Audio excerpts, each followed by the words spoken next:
Minister of Labor and Social Affairs of Armenia. You have the floor. Thank you, Madam Chair. Excellencies, esteemed colleagues, it's a distinct honor to address the 17th session of the United Nations Commission on the Status of Women. Over 30 years since the adoption of the Beijing Declaration and Platform for Action, one must acknowledge the progress in a number of gender equality-related areas. What we must also acknowledge is a profound impact of gender equality for peace, development, and justice for every society.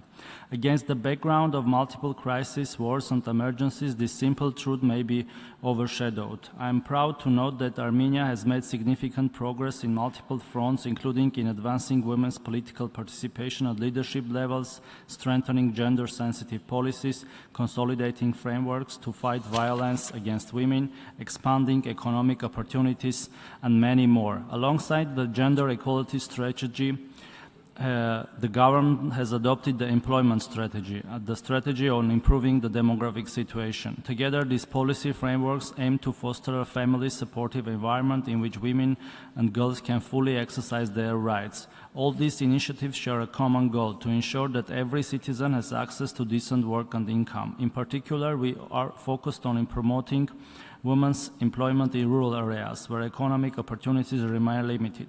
To this end, programs are being implemented to facilitate labor market participation, develop entrepreneurial skills, and create new job opportunities. In the legislative sphere, Armenia has reinforced its framework for preventing domestic and family violence. In addition, a centralized domestic violence registry has been launched to enable evidence-based and targeted interventions. The Ministry of Labor and Social Affairs provides comprehensive services including legal, psychological, and social assistance, safe shelter, one-time financial support, and economic empowerment programs. In 2025, Armenia introduced a new social assistance system which places particular emphasis on the participation of citizens in employment activation programs as a key poverty reduction measure. Armenia also recently ratified ILO Convention number 190 on violence and harassment, which strengthens our efforts to prevent violence and harassment in the world of work.